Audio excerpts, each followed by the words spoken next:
Hello, all, and welcome to the third episode of Spaniard Speaks, where I may not always have the right answer, but I have my answer, based on 25 plus years of amateur and professional sports and the knowledge and wisdom of the coaches, leaders, and mentors who have led me in my journey. I want to thank you all for helping make the first two episodes a success. I appreciate all the questions, and if you do have any questions, please shoot them to me at SpaniardSpeaks@gmail.com, because the truth of it is, without your questions, there's no show. Let's get it started. Do you think leading by example is the most effective form of leadership? Absolutely, 100%. The answer is yes to this question. We heard the saying when we were little, do as I say, not as I do, but I'm pretty sure that is not the truth. I believe it should be do as I say, and more importantly, do as I do. I believe it was Teddy Roosevelt who coined the term speak softly and carry a big stick. And though that had diplomatic connotation back then, I couple that saying, speak softly and carry a big stick, with the idea of being a silent professional. And I talk about being a silent professional with everyone that I work with or I communicate with. And the idea is just that, a silent professional. For me personally, being a professional fighter, people expect this bravado, people expect this aura, this in-your-face Conor McGregor type attitude, and that's perfectly fine. And that has made Conor $1 zillion. But it's not me. It's not how I operate. I operate by being a silent professional and by leading by example. Whether it's in mixed martial arts, and I'll tell you, the biggest compliment that I've received probably in my life, but certainly in regard to my career, came from my trainer, Brian McLaughlin. And he said something along the lines of, I wish everyone treated training the way that you do.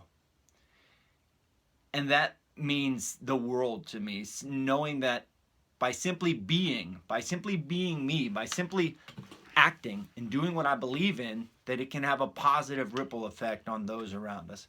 So absolutely, I think that leading by example is the way to go. And let me say this before I move on to the next question. It's even more apparent and more evident as I'm 2.5 years into fatherhood. I can't sit there and tell my daughter, hey, don't drink soda, and drink a soda in front of her. I can't tell her, you can only have one chip when I'm eating an entire bag of chips. It doesn't work that way. It's much easier to maintain your integrity, to match up what you say and what you do, and lead by example. The next question. When addressing someone for a certain issue, do you feel it's more effective to speak one-on-one to the person or to talk to that person in front of a group? I believe first and foremost that open communication is key as a leader in anything you do. So without a doubt, begin that process and begin it early, one-on-one. Once you see the opening for a potential problem to exist, and maybe small, teeny tiny action or comment or attitude change that you notice, attack the problem one-on-one. And what I've learned through my experience is I was in your face. What? You said that to me? Why do you have a problem?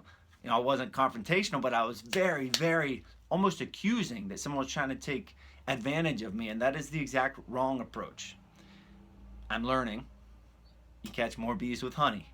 So find a way to approach that person in a one-on-one manner without being accusatory, without being forceful, because just like a kid where you beat something into their mind, into their brain, and then they go to college and have freedom and explore the crazy world that's in front of them, maintain an open line of communication. I've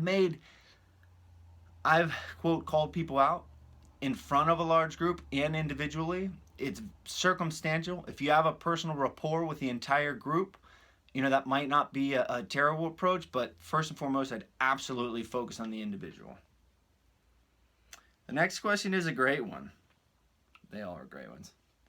What comes first, success or confidence, and how can you build one before the other? So what comes first, success or confidence? I would say that neither comes first. They're perfectly interchangeable. You have some people that are born with confidence. They come out of the womb, they start walking, they start talking, they start dancing, they own the show, they're a ham, they have confidence. But then you have some people who attain success by being a silent professional, by working hard, putting in the work, accomplishing tasks, doing things, having success, which then results in confidence. So you can be born with confidence and have it take you to success, or you can be born maybe with an even keel not necessarily confidence, not a lack of confidence, and then execute, perform, achieve, succeed, and then have the confidence follow. And the follow-up question, how can you build one before the other? Like I said, I think they're interchangeable.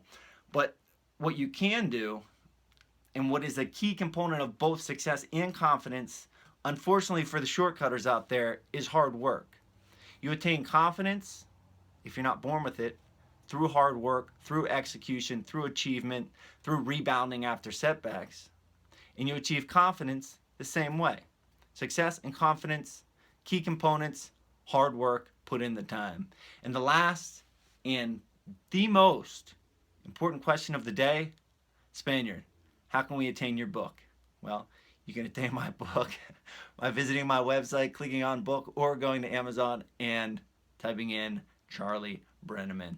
I appreciate all of your time. I hope I answered your questions. Feel free to comment, but please, if you want to submit a question, easier to keep track and organize, shoot them to Spaniard Speaks at gmail.com. Seize the day, amigos.